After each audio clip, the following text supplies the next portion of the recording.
मेरो अप्रोच के भन्छ, म बाइबललाई जुन प्रकारले हेर्छु त्यसलाई आफैले आफैलाई परिभाषा गर्दाखेरि म एउटा आइडियलिस्ट पनि हो, तर प्राग्मेटिक आइडियलिस्ट। आइडियलिस्ट भन्ने बित्तिकै एकदमै आदर्शवादी, बाइबलमा जे भनेको छ त्यो कुरो मेरो जीवनमा हुनुपर्छ भन्ने त्यो आइडियलिस्ट अप्रोच पनि ममा छ, जसले गर्दाखेरि कतिपटक क्रिस्चियन विश्वासीहरू र कति विशेष गरी नेतृत्व पङ्क्तिमा सेवा गर्ने मित्रहरूले मलाई हेर्दाखेरि एक किसिमको अतिवादी अथवा उहाँहरूको अस्तित्वलाई नै कता कता थ्रेटलाई के भन्छ हामी, एउटा असुरक्षित महसुस गर्ने, अतिवादीको सामनेमा गयो भने मलाई खतरा हुन्छ भन्ने त्यो भावना मलाई अनुभव छ। आइडियलिस्ट मान्छे जहिले पनि आदर्शका कुरा बढी गर्छ, तर म त्यस्तो अन्धा आइडियलिस्ट पनि होइन आफ्नो मूल्याङ्कन। म एउटा प्राग्मेटिस्ट पनि हुँ, अथवा बाइबलको कुरो व्यवहारमा लागू हुनुपर्छ। यदि मैले व्यवहारमा लागू गर्न सकेन भने त्यसको बारेमा जतिसुकै ज्ञान हासिल गरे पनि त्यसले खासै मलाई कुनै फाइदा हुने छैन।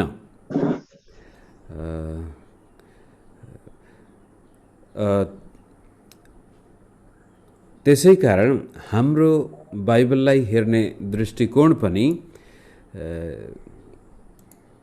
हरेकको आआफ्नो दृष्टिकोण हुन्छ र त्यसलाई त्यसै दृष्टिकोणको आधारमा हामीले बाइबललाई अध्ययन गरिरहेका हुन्छौँ। आइडियलिस्ट, प्राग्मेटिस्ट, यो दुईटा कतिपटक चाहिँ एक अर्काका दुश्मन जस्ता पनि देखिन्छन्। प्राग्मेटिस्ट भन्ने बित्तिकै फेरि कस्तो हुन्छ भने दैनिक जीवनमा सर्भाइभलको, बाँच्नको लागि जे पनि गर्न तयार, त्यो पनि खतरनाक कुरा हो। फेरि त्यो बाइबललाई नै बङ्ग्याइदिने, आफ्नो जीवनसँग मेल खानको लागि, परिस्थितिसँग मेल खान बाइबलले जे भने पनि बङ्ग्याइदिने, त्यो प्राग्मेटिस्ट भयो। एकदमै त्यो मात्रै प्राग्मेटिस्ट मात्रै भयो भने उसको आदर्श हुँदैन, ऊ जे पनि गर्न सक्छ भने। आदर्शवादी मात्रै भयो भनेदेखि उसलाई जिउन आउँदैन, व्यवहारमा के हो थाहा हुँदैन, कसरी जीवन जिउने थाहा हुँदैन। त यो आइडियलिस्ट एन्ड प्राग्मेटिस्टको मिलाप चाहिँ गर्न सकेको खण्डमा जीवन साह्रै रहर लाग्दो हुन्छ। परमेश्वरमा गरेको विश्वास पनि अर्थपूर्ण हुन्छ। न त हामीलाई परमेश्वरको सामनेमा कुनै प्रकारको डर हुन्छ। आइडियलिस्ट भएको कारण हामी प्रभुले चाहेको जीवन वास्तवमा चाहन्छौँ, बाइबलले जे भनेको छ त्यो गर्न चाहन्छौँ। परमेश्वरको सामनेमा कुनै डर हुँदैन र मानिसको सामनेमा चिन्ता पनि हुँदैन। मान्छेले के भन्ला, अरूले के भन्ला, मलाई त कोही पनि मन पराउँदैन कि क्या हो। प्राग्मेटिक्स भएको कारण हामीले जिउन जानेका हुन्छौँ। चाहे दुनियाँ हाम्रो विरुद्धमा आओस्, त्यसलाई कसरी सामना गर्ने, त्यो प्राग्मेटिस्ट भएको कारण जीवन जिउन जानेको हुन्छ त्यो व्यक्तिले। त्यसकारण न त मान्छेको डर चिन्ता, न परमेश्वरको सामनेमा डर अथवा दोषी आत्मा। यो अप्रोच मैले मेरो जीवनमा अपनाएको छु र हाम्रो चर्चका विश्वासहरू कहिलेकाहीँ थाक्छन् पनि, मलाई थाहा छ। मेरो श्रीमती पनि थाक्छ कहिलेकाहीँ। हामी जब एकअर्कामा कहिलेकाहीँ ठगठग ठुकठुक पर्छ, म स्वर्गदूत हो भनेर भन्छ कहिलेकाहीँ, अनि उल्टै तिमी नै हो स्वर्गदूत भनेर पनि कहिलेकाहीँ भन्छ। म पक्कै पनि स्वर्गदूत त होइन। तपाईँले हिजो अस्ति एक दिन हामी ठट्टा गर्दै भन्दै थियो, एक दिन म हाम्रो बिहानको जुममा आउने, बाइबल स्टडीमा आउने सम्पूर्ण विश्वासीलाई म भनिदिन्छु मेरो बुढा वास्तवमा कस्तो छ भनेर। मैले नै त्यो भन्यो भने त बर्बादै भयो। र पनि कुन दिन श्रीमतीले मेरो सम्पूर्ण विवरण तपाईँको सामने बताउँछ होला। त भन्न खोजेको कुरो, हामी स्वर्गदूत त होइनौँ, हामी सबै मानिस नै हौँ। तर परमेश्वरले यो पापी संसारमा बस्दाखेरि नै, पतित संसारमा बस्दाखेरि नै, यो दुःख र कष्टले भरिएको संसारमा बस्दाखेरि नै, शैतानको शक्तिले यसलाई आफ्नो बसमा राख्न चाहेको अवस्थामा नै एउटा स्वर्गीय जीवन जिउनको लागि चाहिने सबै कुराहरू हामीलाई दिइसक्नु भएको छ। त्यो चाहिँ आइडियलिस्ट भयो भने अब त्यसलाई प्राग्मेटिस्टमा लानको लागि, फेरि विश्वास गर्नेका लागि सबै कुराहरू सम्भव छन्। प्रभुले त्यो दुईटै कुरा हाम्रो लागि प्रस्तुत गर्नुभएको छ मित्रहरू। अब हामी आजको यो नयाँ श्रृङ्खलाको बारेमा केही कुरा म गर्न चाहन्छु र धेरै मित्रहरूले मेसेज पठाउनु भएको थियो। हिजो मैले प्रकाशको किताबबाट हामी हेर्दैछौँ भन्ने कुरा पोस्ट गरेपछि आशा छ तपाईँहरू कतिजना यहाँ आउनु भएको छ र कति फेसबुकमा पनि हेर्दै हुनुहुन्छ होला। यो किताबको बारेमा पनि यो दुईटै अप्रोच छन्, प्राग्मेटिस्ट र आइडियलिस्ट। कुनैले चाहिँ आइडियलिस्ट मात्रै र कुनैले प्राग्मेटिस्ट मात्रै अप्रोच लिँदाखेरि त्यो किताबले भन्न खोजेको कुरो अर्थको अनर्थ पनि लागेको छ।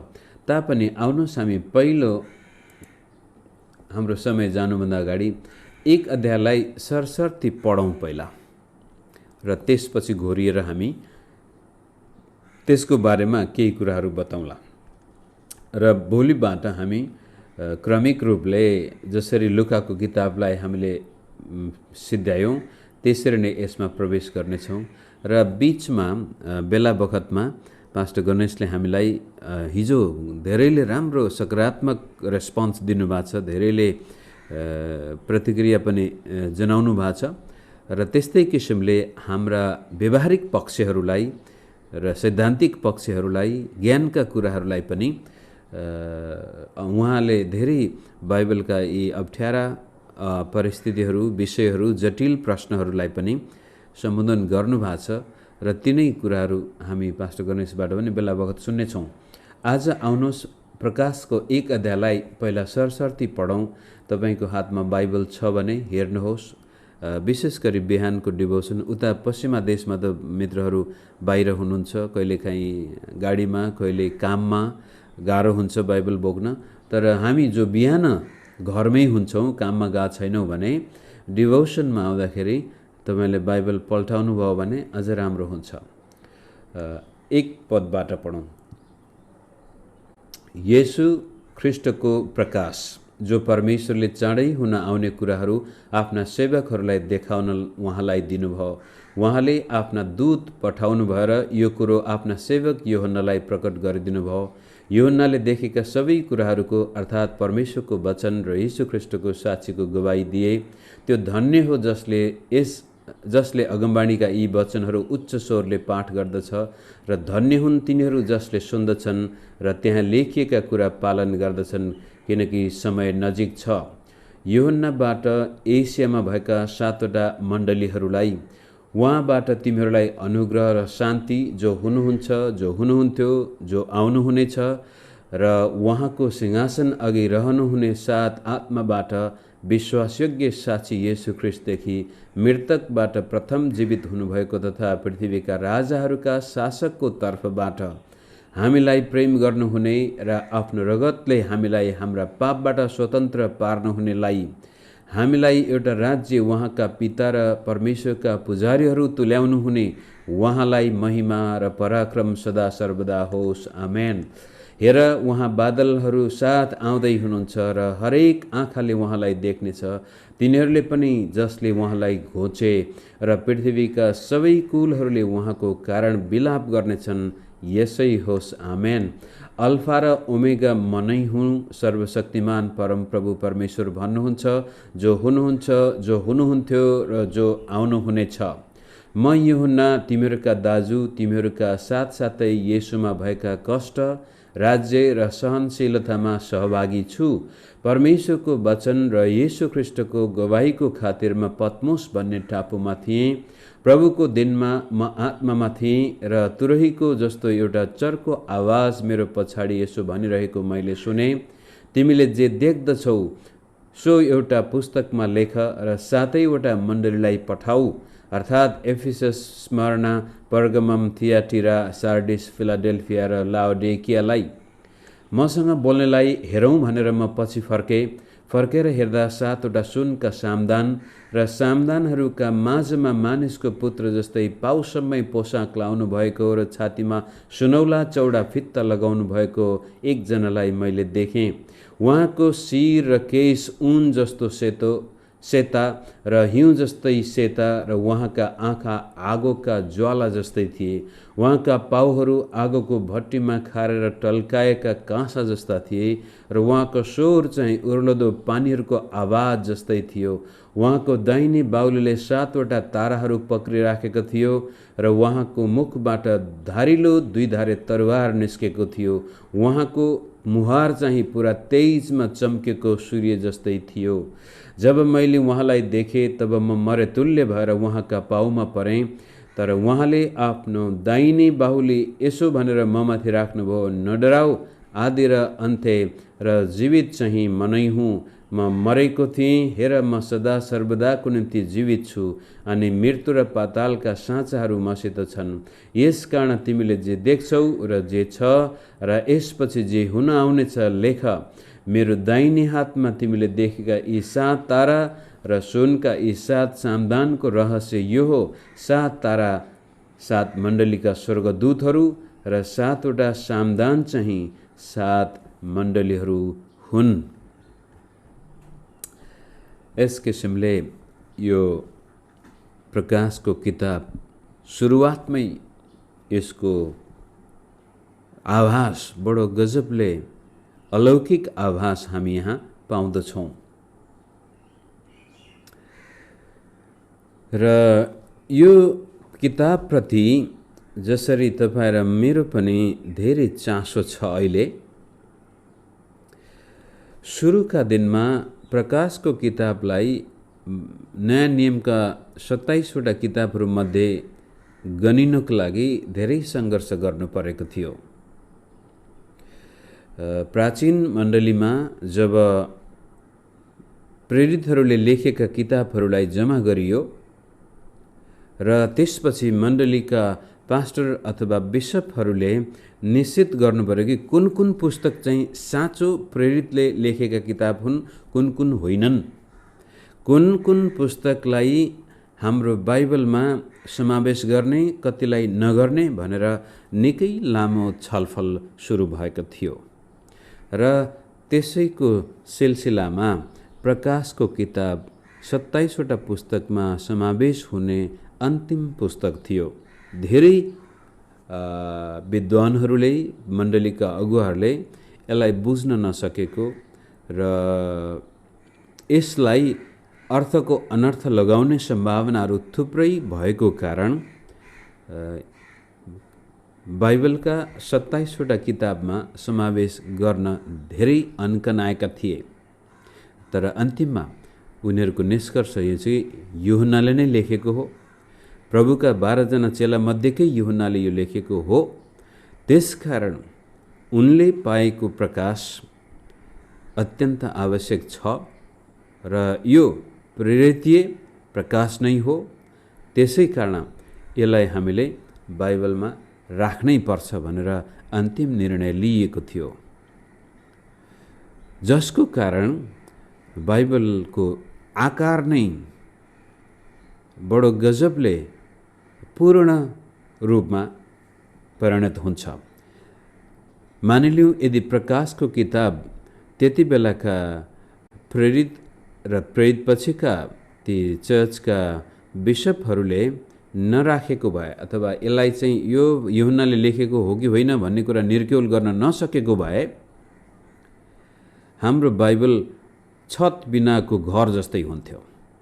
जग पनि बलियो बनाछ, पर्खालहरू पनि लाछ, झ्यालढोकाहरू पनि छन्, रङरोगन पनि गरेको छ, तर छाना छैन। त प्रकाशको किताब बडो गजबले रहस्यमय तरिकाले परमेश्वरको आत्माको अगुवाईबाटै लेखियो र त्यसपछि ती किताबहरूलाई जम्मा गर्दाखेरि पनि परमेश्वरले आफ्ना मानिसहरूलाई अगुवाई गर्नुभयो र आज हाम्रो हातमा यो किताब छ। अनि त्यसपछि यो जसै उदाहरणको लागि पहिलो 300-400 वर्षसम्म नयाँ नियम र पुरानो नियम पनि चर्चमा ग्रीक भाषाको माध्यमबाटै प्रयोग गरिन्थ्यो। एकाद यो सिरियाक भर्जन र त्यसपछि आजको अर्मेनिया भन्ने देशको अर्मेनियन भाषामा पनि 400 वर्षतिर बाइबल उद्धार गरिएको थियो। तर पहिलो 4 शताब्दीसम्म बाइबल ग्रीक भाषामा मात्र थियो र त्यसपछि चौथो शताब्दीमा जेरोम भन्ने व्यक्तिले ग्रीक बाइबललाई ल्याटिन भाषामा उल्था गर्नुभयो। त्यसलाई भल्गेट बाइबल भनिन्छ। अनि ल्याटिन भाषामा गर्नुको मुख्य कारण त्यति बेलामा रोमी साम्राज्यको शक्ति चारैतिर फैलिएको कारण अब ल्याटिन भाषाको प्रभाव पनि चारैतिर फैलिँदै थियो। पहिलो यीशु प्रभुको पालामा र यीशु प्रभु आउनुभन्दा 300 वर्ष अगाडि ग्रीक साम्राज्यको शक्ति निकै शक्तिशाली थियो र अलेक्जेन्डर महानले ग्रीक भाषालाई विश्वभरि फैलाएको कारण नयाँ नियम पूर्ण रूपले भनौँ एउटा किताब बाहेक अथवा एउटा दुईटा किताब बाहेक ग्रीक भाषामा लेखिएको कारण 300 वर्षसम्म मण्डलीमा ग्रीक भाषाबाटै बाइबलको पाठ गरिन्थ्यो। अनि चौथो शताब्दीबाट त्यसपछि ल्याटिन भाषामा बाइबलको पाठ गरिन लाग्यो।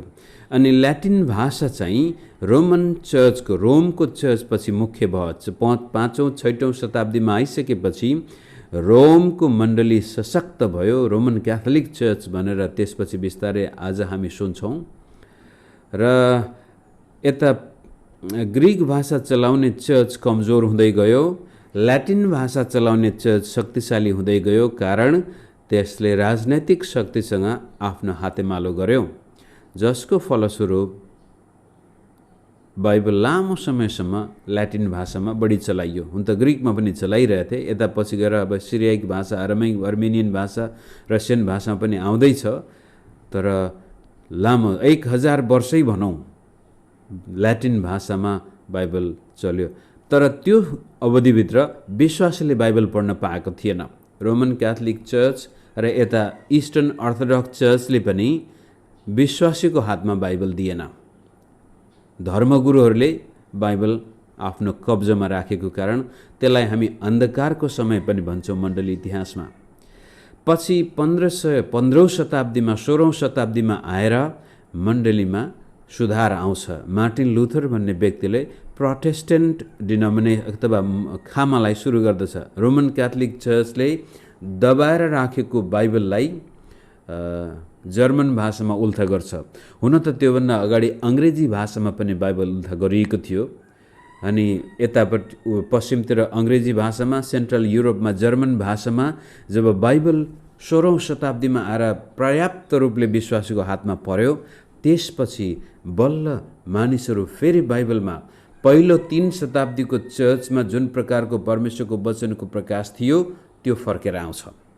तर दुःख लाग्दो कुरो, मार्टिन लुथर जस्ता व्यक्तिले पनि प्रकाशको किताबलाई स्वीकार गर्न सकेनन्।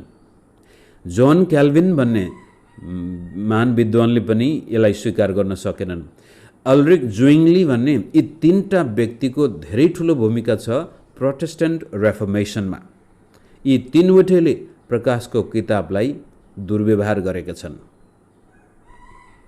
जसको कारण फेरि अब मण्डलीमा सुधार त आयो, मुक्तिको सन्देशको बारेमा हामी सबैलाई चासो लाग्यो, तर प्रकाशको किताबप्रति मानिसहरू शङ्कालु दृष्टिले हेर्न थाले। फेरि अब 19औं शताब्दीमा आएर अर्को एउटा समुदाय आयो, जसलाई हामी एउटा नाम दिन्छ डिस्पेन्सेसनलिजम भन्ने शब्द। के भन्छ भने परमेश्वरले इतिहासमा विभिन्न कालखण्डमा विभिन्न युगमा विभाजन भएको छ। आदमको युग, त्यसपछि नोआको युग, अनि अब्राहमको युग, अनि मोसाको युग, अनि यसरी परमेश्वरले हरेक युगमा बेग्ला बेग्लै काम गर्नुहुन्छ र अहिले आएर हामी अर्कै युगमा छौँ। र त्यसले पछि गएर प्रकाशको किताबलाई एकदमै बढी जोड दिन थाल्यो र भन्न थाल्यो कि अब यीशु ख्रीष्ट चाँडै आउँदै हुनुहुन्छ र हामी मण्डलीलाई त्यसपछि उठाउनु हुनेछ। मण्डलीलाई पृथ्वीबाट उठाइसकेपछि पृथ्वीमा छुट्टै युग सुरु हुनेछ, यहुदीहरूको युग सुरु हुनेछ। बल्ल त्यसपछि यो बाइबलको भनेको सम्पूर्ण अगमबाणीहरू पुरा हुनेछन् भनेर 19औं शताब्दीमा आएर प्रकाशको किताबको बारेमा बढी नै चर्चा हुन थाल्यो।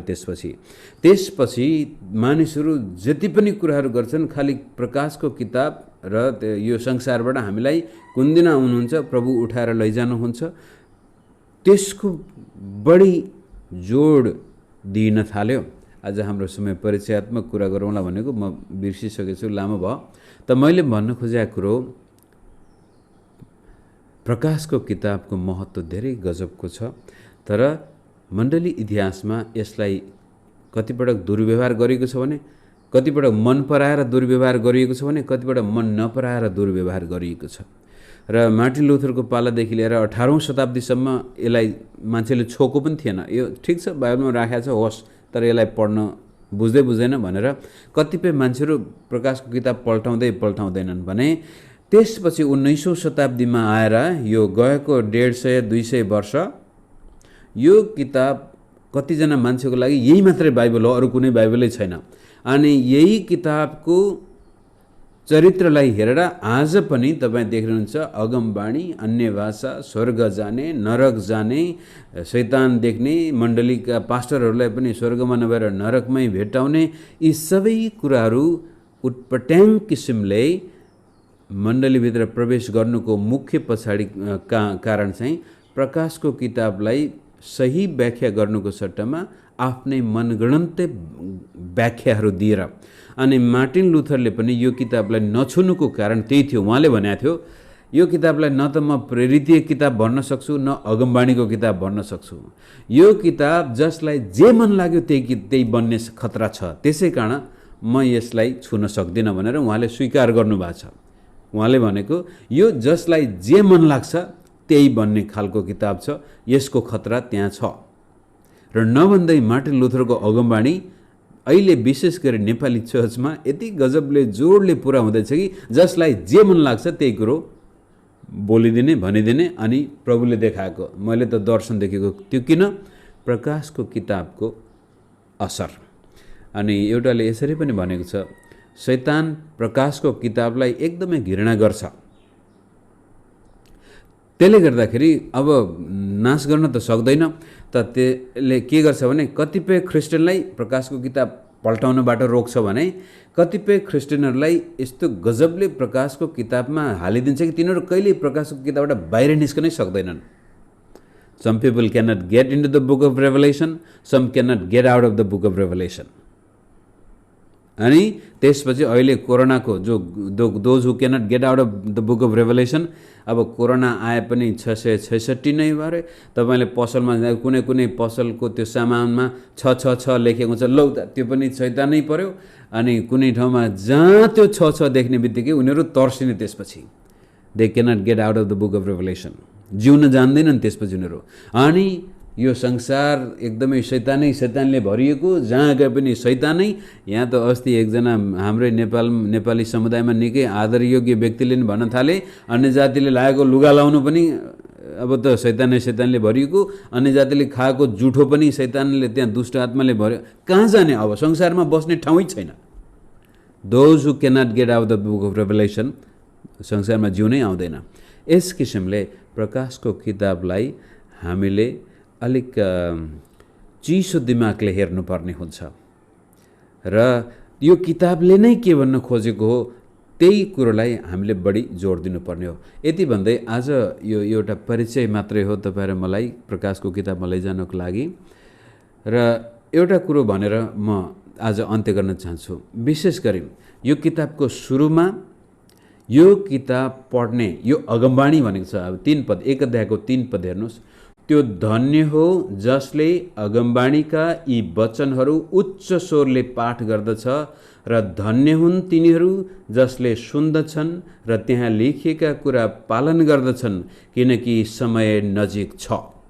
यो बडो गजबको आशिष परमेश्वरको आत्माले स्वयं हाम्रो लागि राखेको छ कि पाठ गर्ने कुरो। जब तपाईँले प्रकाशको किताब त ठिकै छ, प्रकाशको किताब मात्र हैन, बाइबल पनि व्यक्तिगत रूपले तपाईँले जब बाइबल अध्ययन गर्नुहुन्छ, डिभोसन गर्नुहुन्छ, सकेसम्म त्यहाँ कोही मान्छेलाई डिस्टर्ब हुँदैन भने, परिवारका सदस्यलाई बाधा पर्दैन भने बाइबल पढ्दाखेरि तपाईँले मुख खोलेरै पढेको राम्रो हुन्छ मित्रहरू।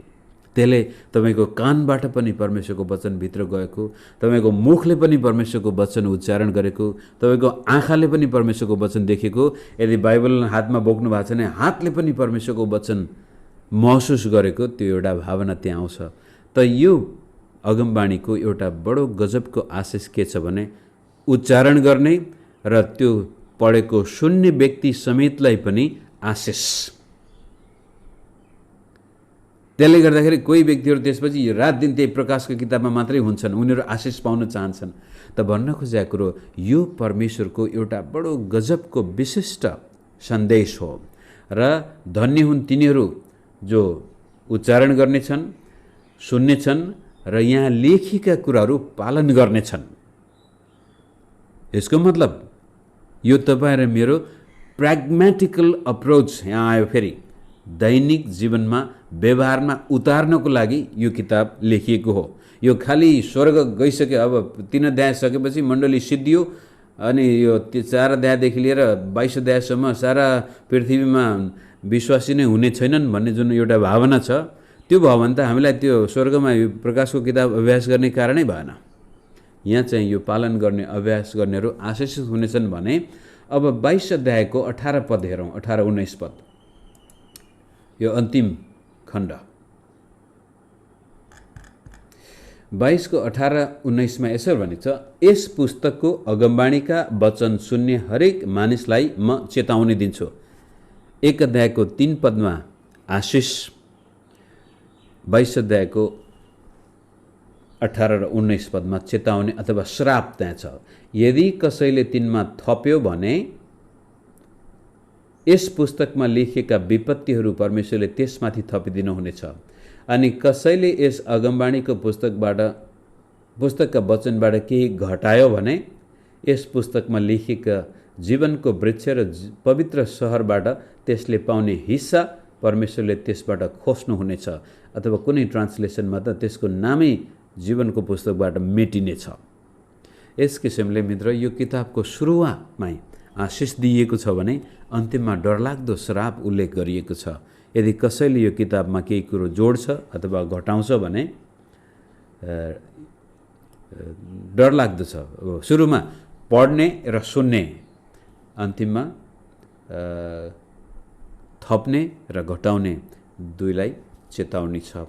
र आशा छ यो आउने समय हामी परमेश्वरको वचनबाट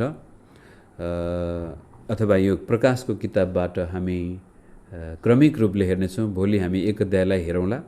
अहिले चाहिँ खालि यो तपाईँ र मेरो सामनेमा मैले एउटा परिचयात्मक हिसाबले धेरैको चासो छ र त्यो चासो राम्रो पनि हो, कारण लामो समयसम्म इतिहासमा प्रकाशको किताब ओझेलमा परेको थियो।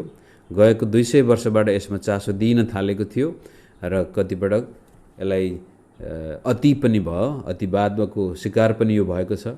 हामी सरसर्ती पढ्दै यसले के भन्न खोजेको हो विचार गर्नेछौँ, छलफल गर्नेछौँ। र यति भन्दै म फेसबुकबाट बिदा हुन्छु र यहाँहरू सबैलाई प्रभुले आशिष दिनुभएको होस्।